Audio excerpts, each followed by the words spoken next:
الله الذي فضل سيدنا ومولانا محمد صلى الله تعالى عليه وسلم على العالمين جميعا وأقامه يوم القيامة للمذنبين المتلبسين الخطائين الهالكين شفيعا صلى الله تعالى وبارك وسلم عليه وعلى كل من هو محبوب ورضي لديه صلاة تبقى وتدوم بدوام الملك الحي القيوم فأشهد أن لا إله إلا الله وحده لا شريك له وأشهد أن سيدنا مولانا محمدا عبده ورسوله أما بعد فأعوذ بالله من الشيطان الرجيم بسم الله الرحمن الرحيم قال النبي صلى الله تعالى وسلم لو كان العلم عند سوريا لتناله من أبناء أهل فارس صدق رسوله النبي الكريم نحن على ذلك لمن الشاهدين والشاكرين والحمد لله رب العالمين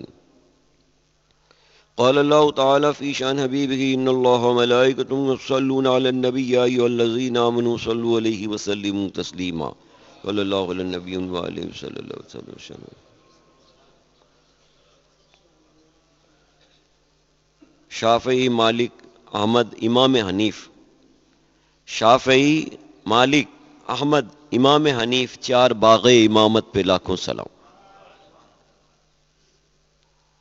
خطبہ مسنونہ کے بعد رسول کائنات صلی اللہ تعالی وسلم کا فرمان گرامی پیش کیا گیا.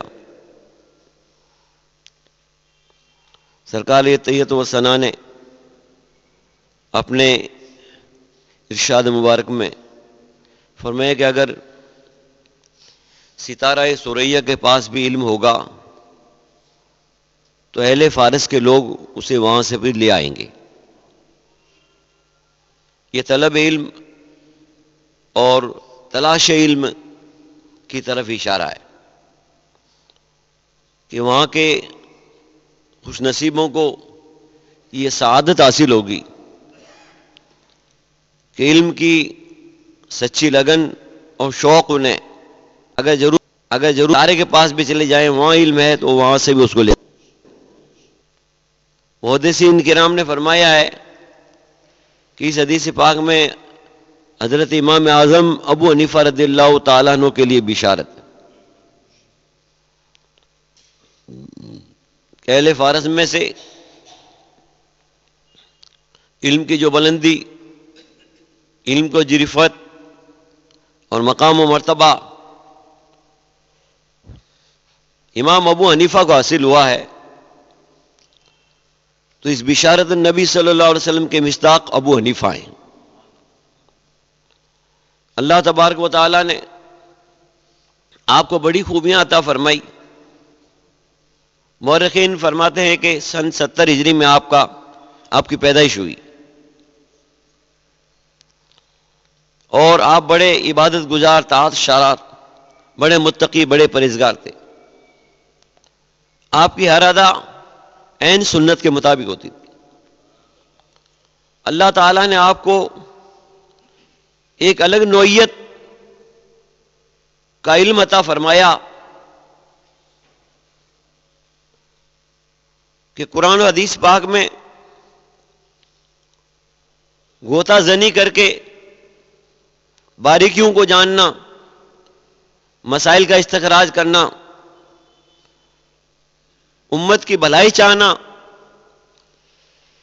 بہت سے وہ مسائل جن کو حل کرنے میں علماء حیران رہ جائیں، ایسے دقیق اور باریک مسائل کو امام اعظم رحمۃ اللہ تعالی علیہ نے حل کر دی. پوری امت پر آپ کا احسان ہے. فقہ کے اصول اور ضوابط کی بنیاد آپ نے رکھی اور مجتہد کے مقام پر آپ فائز ہوئے. یہ بہت بڑا مرتبہ ہے. آج دنیا میں کوئی مجتہد نہیں ہے.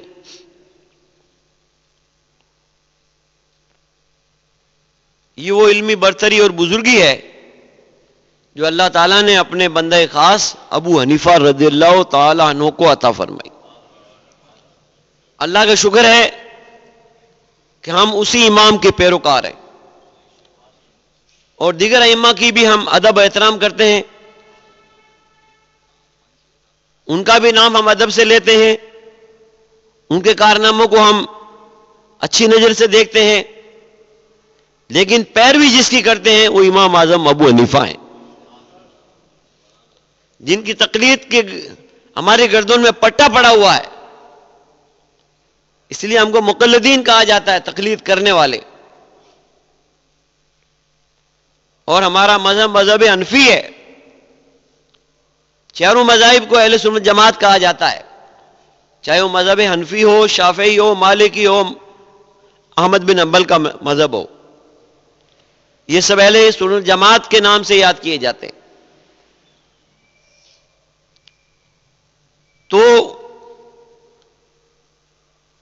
ابتداً آپ علم کی طرف متوجہ نہیں تھے، فطرتاً نیک صالح آدمی تھے آپ، فطرتاً نیک صالح آدمی تھے.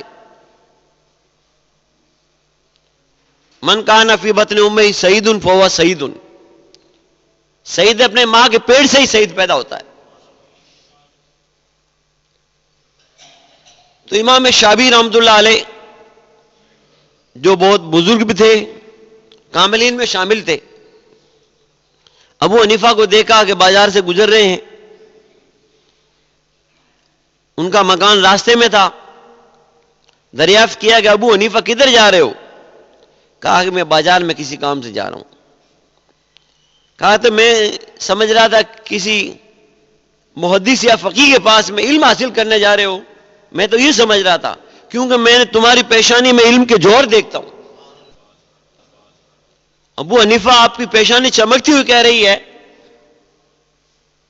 کہ آپ اصول علم میں لگ جائیں، انشاءاللہ تعالی ایک دن آپ کے علم کا ستارہ چمکے گا. آپ کے دل پر اس بات کا بہت اثر ہوا. بزرگوں کی جو بات مان لیتے ہیں وہ کامیاب ہو جاتے ہیں، بزرگوں کی جو نصیحت مان لیتے ہیں وہ کامیاب ہو جاتے ہیں. تو آپ رحمت اللہ علیہ نے بات کا اثر لیا. پھر ایک عورت آپ سے مسئلہ پوچھنے آئی طلاق کا، کہ سنت طریقے سے طلاق کیسے دی جاتی ہے. آپ نے کہا کہ حضرت حماد سے جا کر پوچھ لو، اس وقت کوفہ میں وہ بڑے عالم ہیں، اور وہ مسئلہ جو بتائیں مجھے آ کر بتا دینا. کیا وہ بتائیں؟ عورت گئی، آپ کو مسئلہ بتا دیا، واپس آ کر بھی یہ بتایا. آپ کو غیرت آئی کہ ابو حنیفہ تجھے ایک عورت مسئلہ بتاتی ہے، تجھے بھی اصول علم حاصل کرنا چاہیے. تو پھر آپ نے پوری جد و جہد ابتداً دوسرے علوم کی طرف لگائی، اس کے بعد میں جو ہے آپ نے فقہ کی طرف توجہ لگائی کہ اس علم کے لیے خواص، عام، زہاد، عمرا، حکما سب کو اس کی ضرورت ہوتی ہے. تو عمومی فائدہ پہنچانے کی خاطر آپ نے فقہ اور اجتہاد کا دروازہ کھولا اور آپ نے علوم حاصل کیے. آپ نے اس قدر علم حاصل کیا، اتنا اہل علم کے پاس آپ نے آنا جانا شروع کیا. فرماتے ہیں کہ 4000 لوگوں سے آپ نے علم حدیث حاصل کیا. کون ایسا مائی کا لال جو اس طرح اصول علم کے اندر اپنا سب کچھ قربان کر دے لیکن علم حاصل کر لے؟ امام بخاری کا نام بہت اونچا ہے، لیکن 1000 محدثوں سے انہوں نے ملاقات کی. ابو حنیفہ رحمۃ اللہ علیہ 4000 محدثین سے ملاقات. اس قدر طلب علم میں ایک جنون آپ پر طاری تھا. تو آپ کی محنت نے آپ کو وہ مقام عطا فرمایا کہ دور دور سے آپ کی بلندی نظر آتی ہے، آپ کو مقام اور مرتبہ ظاہر ہوتا ہے. حضرت عطا مکہ کے محدثین میں سرتاج تھے، ان کے پاس میں آپ تشریف لے گئے. انہوں نے کہا کہ بھئی تمہارا عقیدہ کیا ہے؟ میری یہاں کے طلبہ کی جماعت میں وہی داخل ہو سکتا ہے جس کا عقیدہ درست ہو. کہا کہ میں اسلاف کو برا نہیں کہتا، اسلاف ہم سے پہلے جو نیک لوگ گزرے ہیں ان کو میں برا نہیں کہتا، اور کبیرہ گناہ کرنے والے کو میں کافر نہیں کہتا، انشاءاللہ رب کے حضور، رب کی عنایت سے اور اس کے محبوبوں کی شفاعت سے کبیرہ گناہ بھی انشاءاللہ معاف ہوں گے، یا چھوٹی بڑی سزا ملے گی۔ اور میں تقدیر کو مانتا ہوں، تقدیر حق ہے، تو پھر آپ نے شامل کر لیا کہ بیٹھیے آپ، اور 20 سال تک لگاتار ان سے فائدہ حاصل کرتے رہے، 20 سال تک۔ طلب علم میں کیسا شوق تھا، کیسا ذوق تھا، وہ تو وہ لوگ جانتے تھے، وہی قدر جانتے تھے اس کے مقام اور مرتبے کو۔ امام اعظم ابو حنیفہ رضی اللہ تعالیٰ عنہ علم کی اس بڑی بلندی پر پہنچ گئے کہ کئی ایک کو آپ سے بدگمان کر دیا اس مرتبے نے۔ بعض لوگ جو ہے غلط فہمی میں مبتلا ہو گئے، بڑے بڑے لوگ، عام انسان نہیں، بڑے بڑے جو بلند پایا کہ خود بلند پایا کہ لے تو وہ بھی مبتلا ہو گئے۔ حالانکہ جب آپ نے وضاحت کی اپنے مسائل کی، اپنے مذہب کی سے پیش کیا، آپ نے مان لیا اور اپنی غلطیوں کی معافی مانگی۔ خوش نصیب ہوتا ہے اگر غلط فہمی میں وہ بدگمان بھی ہو جاتا ہے تو بعد میں اللہ اسے معافی کی توفیق دیتا ہے، یہ خوش نصیب کی نشانی ہے۔ اگر کسی سے بدگمان بھی ہو جائے لیکن جب اس کے سامنے حق اور ہدایت ظاہر ہو جائے تو وہ اپنے ندامت کا اظہار کرتا ہے۔ یہ اللہ والوں کا طریقہ رہا ہے، معافی مانگنا اور معاف کر دینا، یہ اللہ والوں کا طریقہ رہا۔ انہوں نے معافی مانگنے اور معاف کرنے میں کبھی آر اور ناک اور منہ کا مسئلہ نہیں بنایا، اسی بات نے ان کو بلندیوں پر پہنچا دیا۔ تو آپ مسلسل علوم حاصل کرتے رہے، 55 سال تک آپ نے لگاتار حج کیے، اور وہاں جتنے محدثین ہوتے ان سے آپ فائدہ اٹھاتے۔ آج کے لوگوں کی طرح وہ جو لوگ جو ہے مارکیٹ میں نہیں جاتے تھے خریداری کرنے کے لیے کہ مارجن کر لیں بھائی، یہاں پھر کیوں آئے ہیں، طواف تو کر ہی لیا، اب یہ مارجن کر لیں۔ نہیں، ان کے نزدیک آخرت کا خزانہ علم دین تھا کہ یہ مل گیا تو ہم کہیں ٹھوکر نہیں کھائیں گے، حق ہم پر واضح ہو جائے گا، گمراہی سے اب بچ جائیں گے، نیکی بدی ہم پر ظاہر ہو جائے گی، خیر و شر کا جو ہے فرق ہم بالکل معلوم کر لیں گے۔ تو یہ وہ لوگ تھے جنہوں نے ہم تک اسلام پہنچایا ہے، دین پہنچایا ہے، ہزاروں ہزار مسائل کو آپ نے حل کیا ہے، ہزاروں ہزار مسائل کو۔ حضرت عبداللہ بن مبارک رضی اللہ تعالیٰ عنہ جو بہت کامل مجتہد ہیں، خود بھی آپ کے شاگرد رشید ہیں، آپ کے شاگردوں کی بہت بڑی جماعت ہے، عام مولوی نہیں ہماری طرح، بہت اونچے مقام پر مجتہد کے مقام پر فائز ہیں۔ اس زمانے کے اندر چند کو پڑھایا جاتا تھا لیکن ایک پہاڑ بنایا جاتا تھا اسے۔ آج جو ہے لینیں خوب نکالی جاتی ہیں لیکن قابل و لائق بس دیکھ دیکھ کے راضی ہو جاؤ، 50 کی دستار ہو گئی، 30 کی دستار ہو گئی، 20 کی دستار ہو گئی، سنا کے راضی ہو جاؤ، لیکن صاحب کمال اندک اندک، قلیل قلیل۔ امام اعظم ابو حنیفہ رضی اللہ تعالیٰ عنہ نے کوئی 200-500 کو نہیں پڑھایا، 40-50 کو پڑھایا، لیکن پوری امت کا امام بنا دیا، پوری امت کا پیشوا بنا دیا۔ کوئی مکتب کے مولانا صاحب نہیں تھے وہ کہ ایک گاؤں کے اندر امام بن گئے بہت ہو گیا، ان کے علوم کے چشمے پوری دنیا میں روشن ہے۔ دنیا آج امام اعظم ابو حنیفہ کے علم کی محتاج ہے اور قیامت تک رہے گی۔ انہوں نے چشمہ جو فیض کا جاری کیا ہے وہ ہمیشہ روشن ہی رہے گا، چلتا ہی رہے گا، بہتا ہی رہے گا، دنیا کو فیض پہنچاتا ہی رہے گا۔ امام جعفر جیسے وقت کے امام جو علوم فنون کے جو ہے ایک مینار تھے، ان تک بھی لوگوں نے باتیں پہنچا دی کہ ابو حنیفہ وہ ہیں، ابو حنیفہ وہ ہیں، ابو حنیفہ وہ ہیں۔ بزرگ تھے، تحقیق حال معلوم کرنے کے لیے گئے، امام سفیان ثوری بھی ساتھ میں تھے، کہا کہ اے ابو حنیفہ آپ سے ہمیں کچھ اندیشہ ہے، بہت قیاس کرتے ہو آپ. تو آپ نے فرمایا حضور والا عرض کرنا چاہتا ہوں. کہا کہ ضرور عرض کیجیے. کہا کہ میں مسائل کا حل پہلے کتاب اللہ سے کرتا ہوں، میرا یہ طریقہ ہے. اس کے بعد میں سنت رسول اللہ سے کرتا ہوں، میرا یہ طریقہ ہے. اس کے بعد میں صحابہ جس پر ایک متفق رائے ہوئے وہ میں فیصلہ دیتا ہوں. اس کے بعد میں جو ہے صحابہ کی اگر مختلف رائے ہے تو ان میں جو قوی قول ہوتا ہے اس پر میں عمل کرتا ہوں. اس کے بعد میں اجتہاد کرتا ہوں.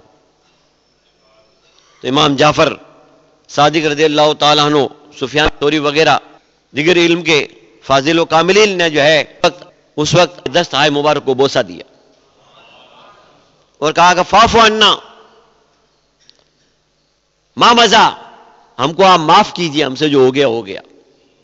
تو آپ نے فرمایا غفر اللہ لنا ولکم، اللہ تعالیٰ تم کو بھی بخشے، اللہ تعالیٰ مجھے بھی بخشے. یہ امام اعظم ابو حنیفہ رضی اللہ تعالیٰ عنہ کی شان تھی. تو اللہ کے نیک بندوں تک اگر کوئی بات پہنچا بھی دیتا تھا تو تحقیق حال معلوم کرتے اور حق کے ظاہر ہونے پر اظہار ندامت کرتے. یہ بزرگوں کا طریقہ رہا ہے، یہ اللہ والوں کا طریقہ رہا ہے. تو عبداللہ مبارک فرماتے ہیں میں ایک بار علم کے پہاڑ امام اوزائی کے پاس گیا رحمۃ اللہ علیہ، یہ بھی حدیث کے بہت بڑے امام تھے، اور میں وہاں پڑھنے کے لیے گیا. تو انہوں نے بات چھیڑ دی کہ یار یہ کوفہ کے اندر ابو حنیفہ کون ہے، نئی نئی باتیں پیدا کرتا ہے. عبداللہ مبارک کہتے ہیں میں نے جواب نہیں دیا. 2-3 دن کے بعد میں میرے ابو حنیفہ کے روایت کردہ اوراق تھے، مسائل تھے، جا کر ان کو بتائی. تو وہ پڑھتے تھے قال نعمان بن ثابت، قال نعمان بن ثابت، قال نعمان بن ثابت. پھر حیرت میں پڑ گئے، اے عبداللہ مبارک یہ نعمان بن ثابت کون ہے، بہت بڑا عظیم آدمی ہے. تو کہا یہ وہی ابو حنیفہ ہے جس کے لیے آپ کہہ رہے تھے وہ نئی نئی باتیں پیدا کر رہے ہیں، یہ نئی باتیں پیدا کر رہے. پھر جو ہے آپ نے ملاقات کی اور اظہار ندامت کیا اور کہا کہ علم کی بلندیوں نے ان کو محسود بنا دیا کہ لوگ حسد کر لیتے ہیں، ان سے لوگ ان کے حسد کر لیتے ہیں. یہ شان. امام باقر رضی اللہ تعالیٰ عنہ کی مدینہ طیبہ میں ملاقات ہوئی، آج تک بھی لوگوں نے باتیں پہنچائی تھی. لوگوں نے کہا کہ یہ ابو حنیفہ ہے. کہا کہ ابو حنیفہ میں نے سنا ہے کہ آپ میرے جد امجد صلی اللہ تعالی وسلم کی احادیث کو رد کرتے ہو. کہا کہ حضرت اجازت ہو تو مسئلے بیان کروں، میری بات بھی آپ سنو. آپ رحمت اللہ علیہ نے فرمایا کہ حضور والا عورت کمزور ہے یا مرد؟ تو آپ نے فرمایا کہ عورت کمزور ہے. کہا کہ وراثت میں حق عورت کا زیادہ ہے یا مرد کا؟ کہا کہ مرد کا زیادہ ہے. کہا کہ اگر میں قیاس کرتا عورت کمزور ہے تو اس کو زیادہ حق دیتا. پھر آپ نے عرض کی اے امام نماز افضل ہے کہ روزہ؟ تو امام نے فرمایا کہ بھی روزہ تو اپنی جگہ پر ہے لیکن افضل نماز ہی ہے. تو کہا کہ شریعت نے حائضہ اور نفسہ عورتوں کو جو ہے روزے کی قضا کا حکم دیا ہے، نماز کا حکم نہیں دیا. اگر میں قیاس کرتا تو چونکہ نماز افضل ہے تو میں نماز کے لیے کہتا کہ نماز کو دوہراؤ، نماز کی قضا کرو. تو آپ کے ان تمام مسائل کو سن کر سارے بزرگ خوش ہو گئے، سب کو اطمینان ہو گیا اور آپ کی بلندی کے قائل ہو گئے. خود ان ائمہ سے خود آپ نے بہت بڑا فیض حاصل کیا. امام جعفر صادق رحمۃ اللہ علیہ سے بڑی روحانیت حاصل کی، بڑا علم حاصل کیا. جہاں بھی علم کی بلندی دیکھتے امام اعظم ابو حنیفہ رضی اللہ تعالیٰ عنہ اپنے چھوٹا ہوتا اس سے بھی علم لے لیتے، کوئی یار نہیں سمجھتے تھے. تو آج آپ کا مذہب جس کو امام ابو حنیفہ رضی اللہ تعالیٰ عنہ امام اعظم کے نام سے کہتے ہیں، پوری دنیا کے گوشے گوشے میں، بلکہ جائزہ لینے والوں نے یہ کہا کہ 2/3 حصوں میں دنیا کے ابو حنیفہ کا مذہب ہے. اور سینکڑوں کتابیں فقہ کی جو دارالعلوم وغیرہ میں پڑھائی جاتی ہیں، لائبریری میں مطالعہ کے لیے رکھی جاتی ہیں، وہ مذہب امام اعظم ابو حنیفہ کے مطابق لکھی گئی ہیں. امام محمد نے لکھی، امام ابو یوسف نے لکھی، عبداللہ بن مبارک نے لکھی، یہ خود آپ کے شاگرد ہیں. شریعت صدر الشریعہ رحمۃ اللہ علیہ نے لکھا ہے کہ روایت کے اندر آیا ہے کہ امام اعظم ابو حنیفہ رضی اللہ تعالیٰ عنہ کو 100 بار اللہ تبارک و تعالیٰ کی خواب میں زیارت ہوئی.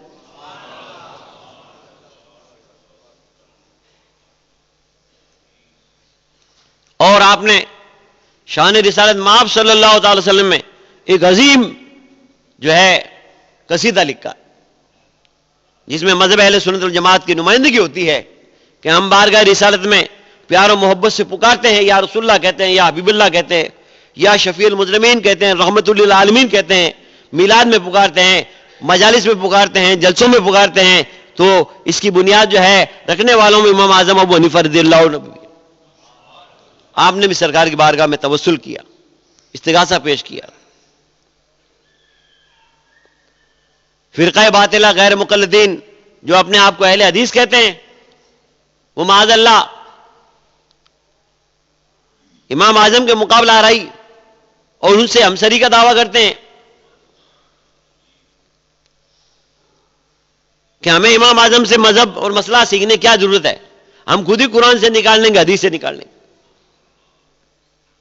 ارے جو تم سے 1300 سال پیدا ہوا ہے وہ زمانہ کیا تھا؟ وہ تابعین کا زمانہ تھا. صحابہ کی انہوں نے زیارت کی، انہوں نے ان سے علم حاصل کیا کہ جن کے ذریعے روایت سے، مرویات اور حکایات سے علم پوری دنیا میں پھیلا ہے. امام اعظم رحمۃ اللہ علیہ نے اولین طبقہ سے علم حاصل کیا ہے. خود امام بخاری بھی جو ہے امام اعظم ابو حنیفہ کے شاگردوں کے شاگرد ہیں. تو امام اعظم رحمۃ اللہ علیہ کا ہم تمام سنیوں پر، حنفیوں پر احسان ہے.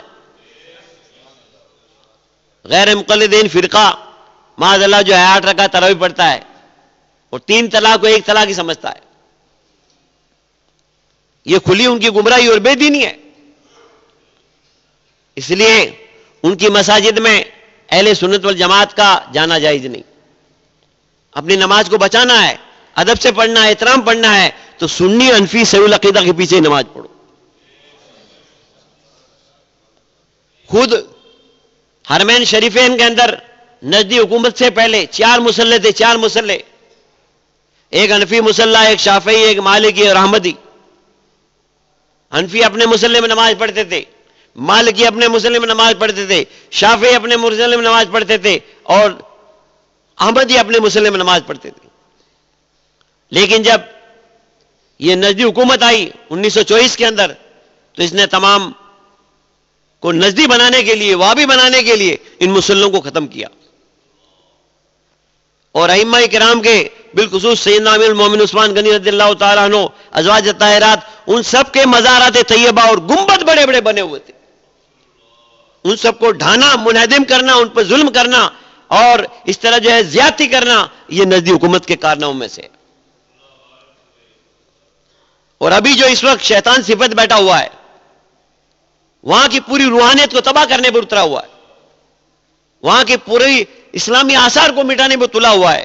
وہ امریکہ اور اسرائیل کا پٹھو اور غلام اور ان کا ٹکڑیل ہے. اللہ تبارک و تعالی ایسے شریروں کے شر سے، مفسدوں کے فساد سے ہماری حفاظت فرمائے. بزرگان دین نے، اولیاء کاملین نے، مجتہدین کرام رحمۃ اللہ تعالی علیہ نے جو دین اور مسلک اور مذہب ہمیں عقیدہ دیا ہے، ہم اس پر قائم رہیں. اس پر قائم رہے تو انشاءاللہ تعالیٰ یہ عقیدہ اور ایمان ہی نجات اور بخشش کا ذریعہ بنے. اس لیے کسی کے دھوکے میں مت آؤ. خضر کے بھیس میں یہاں سینکڑوں رہزن بھی رہتے ہیں، اگر دنیا میں رہنا تو کچھ پہچان پیدا کر. قسم قسم کے بیروفیے واٹس ایپ پر، ٹی وی پر، ویڈیو پر فتنے بازیاں کرتے رہتے ہیں. اس لیے اپنے ایمان و عقیدے پر ڈٹے رہو، مضبوط رہو. سلف صالح ہمارے پکڑے رہو. اولیاء کرام نے، خواجہ غریب نواز رحمۃ اللہ تعالی علیہ نے، دیگر حضرات نے جو دین و مذہب ہمیں دیا اس پر ڈٹے رہو. نئے لوگوں کی کوئی بات مت سنو. ہم پرانے دین کو ماننے والے ہیں جو 14 سال سے آ رہا ہے، اور اس کے پھیلانے والے، نشر و اشاعت کرنے والے میں امام اعظم کا مقام بہت اونچا ہے. ہمارے مذہب کے امام ہیں، ہماری گردن میں ان کی غلامی کا پٹا ہے. ہم اپنے آپ کو حنفی کہیں، حنفی ہیں ہم. اور ہندوستان کے اندر حنفیت کے لیے بہت سے علماء نے خدمت کی ہے. بادشاہ عالمگیر نے عالمگیری لکھوائی مذہب حنفی کے مطابق. 6 جلدوں میں عربی کتاب ہے بڑی، مصر سے مطبوع ہے، اور یہاں پر بھی اس کے بعد میں اس کی طباعت ہوئی. یہ مذہب حنفی کی حمایت کے لیے کیا گیا. اور کئی علماء کرام نے مذہب حنفی کی اشاعت اور طباعت کے اندر بڑھ چڑھ کر حصے لیے، سینکڑوں کتابیں لکھی. خواجہ غریب نواز حنفی ہیں، صوفی احمد الدین حنفی ہے، دیگر اولیاء کرام کی یہ پوری جماعت جو مذہب حنفی کی تقلید کا پٹا اپنی گردن میں رکھتی ہے. 14ویں صدی کے اندر یہ فتنہ پیدا ہوا تھا غیر مقلدین کا. اس وقت یہ شور شر کر رہا تھا، اور انگریز گورنمنٹ کی سرپرستی اس کو حاصل تھی. ان کو وہابی کہا جاتا تھا، لیکن انہوں نے اپنا جو ہے گورنمنٹ سرٹیفکیٹ اس سے اپنے داتا سے حاصل کیا کہ ہم کو اہل حدیث کہا جائے، کیا ہم اس نام سے بدنام ہوتے ہیں. تو انہوں نے ان کو سرٹیفکیٹ دیا اور اس کو کہا کہ یہ بڑی رحم دل گورنمنٹ ہے، اس کے زیر سایہ ہمارا مذہب خوب پھیل رہا ہے.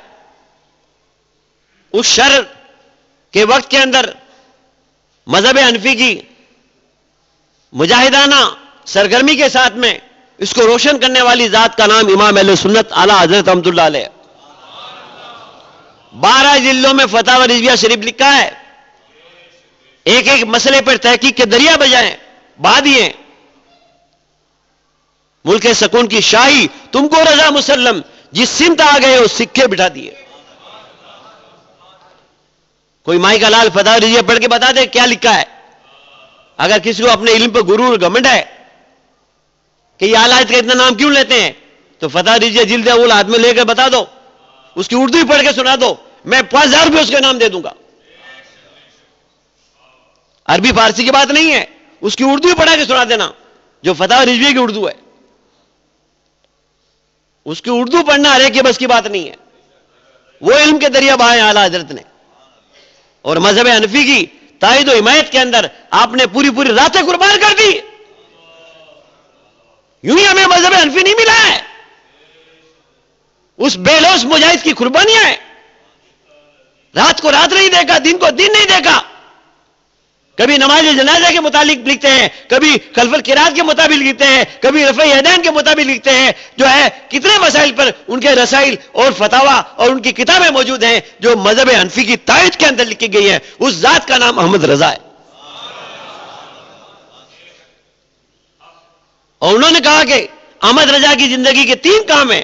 ان میں سے ایک کام یہ ہے کہ مذہب حنفی کی تائید اور حمایت کرنا، اس کی رسوخات اور موقعانہ مسائل کا اظہار کرنا، اور اس کی بالادستی، اس کی شرافت اور اس کی قبولیت کو عام کرنا احمد رضا کی خدمت سپرد کی گئی ہے. اور انشاءاللہ اللہ تبارک و تعالیٰ کی بارگاہ میں احمد رضا کی یہ خدمت بھی قبول ہوگی. تو امام اعظم ابو حنیفہ رضی اللہ تعالیٰ عنہ کا 2 شعبان کو وصال ہوا ہے. آج کے عرس مبارک کی وہ خاص تاریخ ہے. اس لیے ہم سب کو چاہیے کہ جب بھی اپنے والدین کو، اساتذہ کو، رشتہ داروں کو ایصال ثواب کریں تو اوپر سے شروع کریں، حضور سے شروع کریں، صحابہ سے شروع کریں، ائمہ سے شروع کریں، اولیاء سے شروع کریں، پھر اپنے والدین کو بخشیں. کہ صحیح سے ہوا ہے سر، روشنی اور نور وہیں سے ثواب کرنے میں ہمارا روحانی رشتہ مضبوط ہوگا. ہمیں وہ یاد رہیں گے کہ ہم پر کس کا احسان ہے، کون ہمارا محسن و مربی ہے. تو ان ذات کو مت بھولو، ان سے رشتہ اپنا مضبوط کرو. بار شریعت ان کی مذہب کی حمایت میں لکھی گئی ہے 20 حصوں کے اندر. اعلیٰ حضرت کے شاگرد ہیں صدر الشریعہ رحمۃ اللہ علیہ. ملک العلماء نے حدیث کی کتاب 6 جلدوں میں لکھی جو اعلیٰ حضرت کے شاگرد ہیں. کس قدر اعلیٰ حضرت نے علم پھیلایا ہے مذہب حنفی کا. ان کے شاگردوں کو دیکھو، شاگردوں کے شاگردوں کو دیکھو. مذہب حنفی کی تائید کے اندر وہ جو ہے بالکل ایک مجاہد اعلیٰ نظر آتے ہیں. اللہ تبارک و تعالیٰ ان تمام مجاہدین کا فیض اور برکتیں روحانیت سے ہمیں دونوں جان میں مالا مال کرے اور مذہب حنفی پر ڈٹے رہنے کی توفیق عطا فرمائے. چاہے حرم میں جاؤ، چاہے کعبہ میں جاؤ، کہ مدینہ میں جاؤ، مذہب حنفی کے پیروکار بن کے جاؤ. ہم نے ان خریدار اماموں کو امام نہیں مانا ہے، ہم نے اس کو امام مانا جو اللہ کا مقبول محبوب پیارا بندہ ہے، جو خدا سے اتنا ڈرتا تھا کہ جس کو کر دیتا تھا اگر اس کے مکان کے سائے میں کھڑا ہو گیا تو اس کی چھاؤں میں نہیں کھڑا ہوتا تو دھوپ میں کھڑا ہوتا تھا. کہ ابو حنیفہ کہیں اس کی چھاؤں سے تو فائدہ نہ اٹھا لے، کہ فائدہ کر دینے کے بعد نہ فائدہ اٹھانا حرام ہے. وہ متقی تھے، انہوں نے اپنے تعلق سے یہ فتویٰ دیا تھا، اوروں کے لیے فتویٰ نہیں ہے. ان کا تقویٰ تھا، اس قدر خدا سے ڈرتے تھے. وہ کوفہ معلوم ہوا کہ ایک بکری چوری ہو گئی ہے، 7 سال تک بکری کا گوشت نہیں کھایا کہ کہیں وہ بکری نہ آ جائے، کیونکہ بکری عمر 7 سال کی ہوتی ہے. ایسا متقی، ایسا پرہیزگار اگر امام ملا ہے تو ہم حنفیوں کو ملا ہے. ایک سوداگر کو آپ نے کپڑوں کے تھان دیے کہ ان کو بیچ کے آنا، 2 ان میں داغدار ہیں، ان میں نقص ہے، خریدار پہ بتا دینا، لیکن وہ بیچ کر آ گیا، بھول گیا بتانا اس کا، اور ساری رقم لا کر سامنے ڈھیر کر دی. آپ نے آتے ہی پوچھا 2 تانا کیا تم نے؟ آج لوگ چال بازی کرتے ہیں، عیب کی چیز بیچ کر خوش ہوتے ہیں، بیچ کر، اور سمجھتے ہیں ہم نے تو پیٹ کا گٹر بھر دیا. لیکن ابو حنیفہ ہر معاملے میں خدا سے ڈرتا تھا، متقی تھا، پرہیزگار تھا. جب آج دنیا میں اس کا نام چمک رہا ہے تو لانے والے نے کہا کہ 30,000 درہم ہے. کہا کہ 30,000 ہو یا کچھ بھی ہو، ابو حنیفہ کے کام میں نہیں ہے، فقراء میں تقسیم کر دو. وہ شان استغنا تھی، وہ شان اتقا تھی جب اللہ تبارک و تعالیٰ نے آپ کے مذہب کو وہ مقبولیت عطا فرمائی ہے. انشاءاللہ تعالیٰ قیامت تک ابو حنیفہ کا مذہب باقی رہے گا. یہ اولیاء کرام کا مشاہدہ ہے، ائمہ دین کا مکاشفہ ہے. اللہ تبارک و تعالیٰ اس مذہب کو خوب فروغ عطا فرمائے اور ہمیں سچا پکا کھرا حنفی بن کر رہنے کی اور زندگی گزارنے کی، اسی پر خاتمہ کی توفیق عطا فرمائے. وہ مانگیں.